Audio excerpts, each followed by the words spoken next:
Thank you. The Anthony Cumia Show. Appreciate your support, people. Our guest this evening, he's got a new book out called Gorilla Parts. And Steve was with the Howard Stern Show. God, was it 91 to 98? Like 7 years during the chunk of that Stern Show that was just golden. Golden.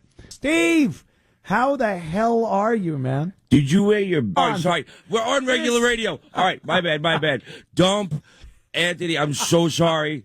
I've been doing podcasts. I've been doing podcasts all week. My apologies. Blame your producer for not reminding me. Steve, hold on, Steve. Hold on. I'm so sorry, This Anthony. is hilarious. This is a guy who probably was on the most watched, and I don't mean watched by like TV or anything, but watched by groups that were trying to get Howard in trouble. The FCC, obviously. And you dropped the MFer within the first three words. I forgot that I'm on regular radio, dude. Grillo. I'm so sorry, Anthony. You're going to get me kicked off on my third week? Send me the bill. I don't know what to tell you. I'm so sorry. I was not. I don't want to throw anybody. Like, oh, your staff here is really great. I'm not trying to throw anybody under the bus, but I forgot. I've been doing podcasts all week. I apologize. Have you ever been in a podcast studio that looks like the one you're in? Actually, I have. You did it again. I did. I actually have. Steve, look, you're gonna have to calculate your life. I'm done. I got it. I'm on. Just a little bit. Okay. I know you were on Opie's show earlier. I know. He was supposed to. I did my book signing yesterday. That's somebody. great. Someone in his family was sick, and he wasn't able to be there. And I understand that family comes first always. But that's great. Like, all I'm saying is, you know, you're in the basement of a beer bar at one point. Yeah. Now you're on broadcast radio. Yes. Steve. And you know what? I feel so at home right now. Obviously, you must drop F-bombs and S-bombs nonstop in your house. No, yeah. Well, I grew up in an Irish household. What do you want? Okay, that makes sense. All right, let's take a breath and get into this whole thing because I'm back on terrestrial radio. Yes. Remember this. I got this. Think about. Here's what I do, Steve.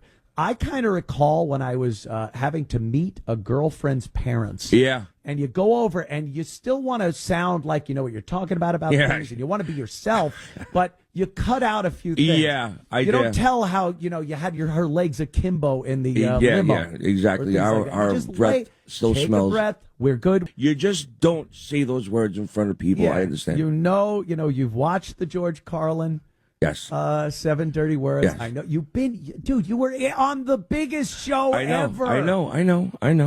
Okay. And I want to get into that. I apologize. Hold on. I want to get into that. The first thing I want to say though is I always am indebted to you, Steve. Really? For having my back at the Comedy Cellar that night. Yeah. When the unbelievably strong, muscular, tall Jon Stewart came up and had a problem with me. We were sitting at the bar. We were laughing, having a good time. Yeah, we were. And Jon Stewart came in and sat there, and we kind of were face to face for a moment. And I go, "Hey, John, how you doing?" And he got mad. He goes, "Oh, really? I know who you are, and I know you've said about me." He just got completely obnoxious. Yeah, he was completely repulsed by you, by the way. Yeah, He was just like, why are you in my face? And I was in the awkward position because it seemed like I introduced you to him. Yeah. Because I was already talking to him, and you totally, like, C-blocked me and jumped in front of me. And was like, "Hi, I'm Anthony," and you ruined the whole thing. It was horrible. I was having a nice time with Jon Stewart, and you had to interject. You had to. Now, but maybe I'll take that back. That I indebted to you. But when he was repulsed by you, yes, and as most people are. He had a couple of those words that I can't say say to your face. See? But you, Very as a smart. complete gentleman, you kept your calm and said, "Hey, listen, we're in this business. It's called show business.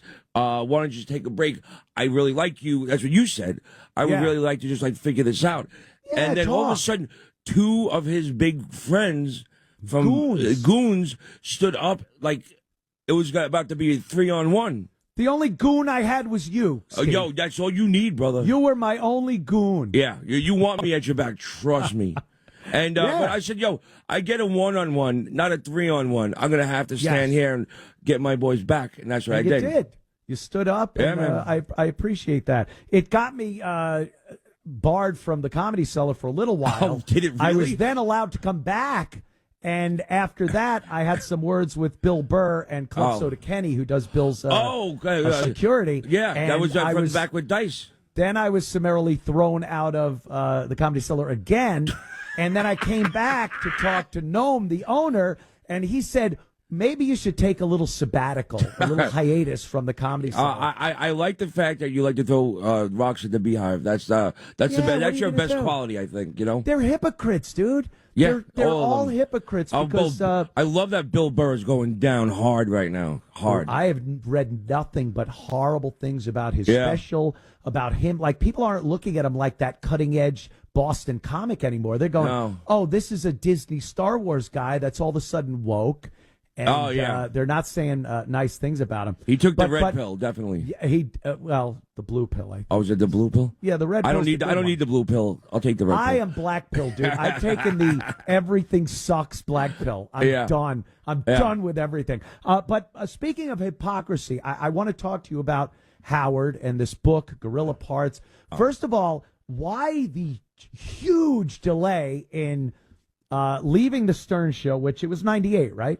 Yeah, definitely. Yeah, and now putting the book out. Like, why? Here's the deal. I got stories up the wazoo. I met my co-writer who's right next to me right now with his son in the studio, Merrick, Jason. We met through a mutual friend, Ron Barba, and just happened to be at a lunch together. And I told a couple of stories. And he was like, "Those are great." And my friend Ron goes, "Jason, why don't you write the book with Steve?"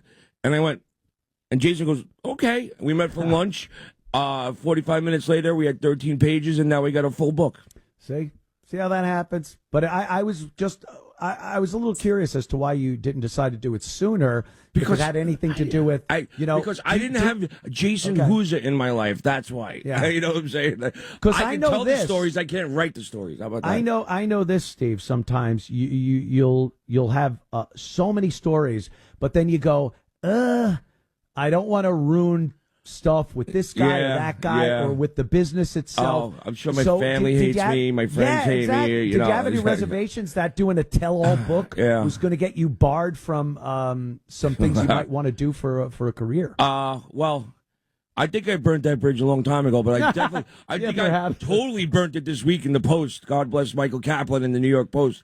Word up. That was a good article, guys. Thank you. That was a good one. Yeah, I read that one. Very, very nice. I just picture Howard sitting in his basement steaming, and he's not going to do anything about it. No, not at this point. Yeah. He's in his 70s. It's not the Howard of old. You talk about hypocrisy and stuff. Yeah, man. The bigot was he always, even back in 91, 92, 93, was he always just enamored with Hollywood and wanting to get into it? And because you saw him when he wasn't on the air, did he have that attitude like, God, I just want to be part of the group, the gang? I think he was just really happy doing what he was doing. I got to be honest. Like, he didn't give a flying, Yes, I think he was just happy actually turning what his dream is into a reality, which he did.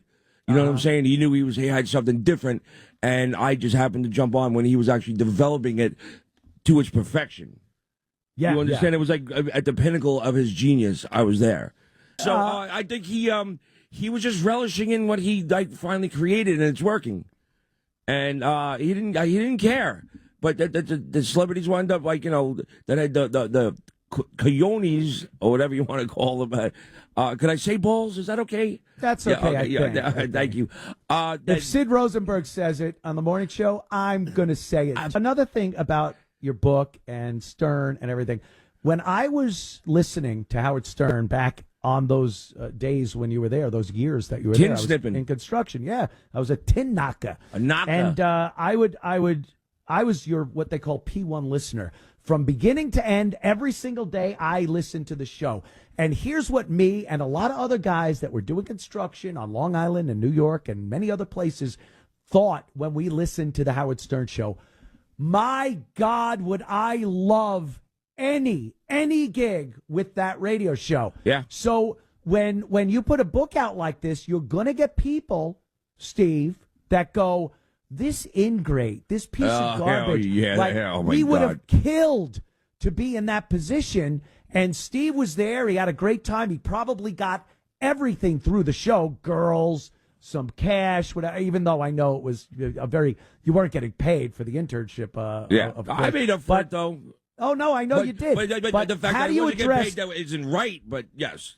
Steve, how do you address the people that would say, like, this guy had the dream job of the 90s. Every guy wanted that gig, and now you're kind of poo-pooing on it. How do you address that? Yeah, I found that what you just said, like, the hard way this week. I definitely felt that from people, but, you know, the more I think about it, the more I don't care what they think, because you want to know why?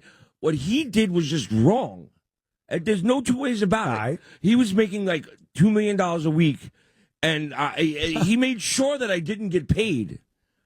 And I can't, you know, like, I was happy to be there, and it was the most amazing time of my life. But when I look back at it now, it's like, how could you do that? You knew I had no money. Steve, I want to know, because everyone's told a crazy story from the Howard Stern show. What happened, this, that. Something that maybe hasn't been publicized, wasn't in the book, wasn't broadcast live on air. What did you see? Something you saw, you were involved with, that you just look back on and go, oh, my God, that was insane. I will tell you one thing that I always found weird. And, you know, everybody said, Howard a cheat, and Howard cheat. As far as I know, like, as loyal as he says he was to Allison, I kind of believed it. But there was one thing that made me go, what? It was when he was filming Private Parts, and they made an apartment for him upstairs. So if he, like, you know, we did the radio show till 11 or whatever, and then we did. It was a modified union thing. It was a 10-hour day straight. Sometimes Howard could go back home to Allison, or he stayed at the apartment upstairs. Ooh, Robin. Right. So now Allison, his first wife, Allison. So Allison. So again, this is just something I observed. I can't confirm or deny any of this, but do you know who they had a PA stay overnight if he decided to stay at the apartment? Personal assistant. No, it was more like a production assistant, but they had someone there just in case he needed something throughout the night, and that intern happened to be Eli Roth, and he was writing Cabin Fever at the time. And if anybody doesn't know, you look up Eli Roth, he's one of the biggest directors that are out there these days. Oh, yeah. Anyway, Eli Roth was his overnight PA, and that's the only time I saw him, because I dropped Howard off. I picked him up. So are you saying Howard had sex with Eli Roth? Like oh, my God, Steve. I would like to say that. This is crazy. Front page news, baby. I told you I'd deliver. This is insane. What an accusation. No, Howard, you know, didn't have any contact. Like, once he was in the apartment, that was it. And at the rap party, Eli Roth and Mary McCormick had a really bizarre, close relationship. And I was like, I didn't say the whole word. Oh, Grillo is a feisty one. Yeah, I'm feisty right now. I'm hot Grillo. tonight. Mary must have been up at the apartment. So you think maybe a threesome happened? I wouldn't say Eli was these involved. Are all speculation. He wasn't involved in the whole mix, I don't think. But it was just odd why does Eli know Mary so well? I would think Howard would just sit on the chair like that chair in a hotel room and just look at the bed and go, go get her, Eli. Go get her. I didn't understand how they were, like, so close. Yeah. And it made me go, All right. Mary must have been up at the apartment. All right. But that's interesting. You know, yeah. So that's an interesting story. Come on, no one. But you were there. You were in studio for a lot of the just insanity. Girls, all that stuff. Yeah. And were you ever able to close a deal on one of those? Who is the? Yeah. There's always a story. There's that one girl that me and. God rest his soul, Ralph brought back to my apartment, and I ran out of the room screaming, "I'll never have a threesome with another man ever." Oh, did you try? But was like, with Ralph? With Ralph. Oh, and it's really hot stripper that we brought back from Scores. And sure I gave him my room for the night, and I slept in Ganji's bed. Oh, with Ganji? No, he wasn't there. Sorry. I literally, it just wasn't for me, man. I just nope. Well, anyway, they're telling us you got to go, Steve. No, I have segments. I have network. I stuff. know. Let's take Grillo, calls. Let's have fun. Did I blow it? I cursed too much. No, you didn't. You're wonderful. The book Gorilla Parts available everywhere. Steve, I have your number. You have mine. Let's call. Yeah, I'm so sorry. I beat up John Stewart again. Oh, that would be so much fun. Don't worry about the cursing. It's all good. We'll be right back after.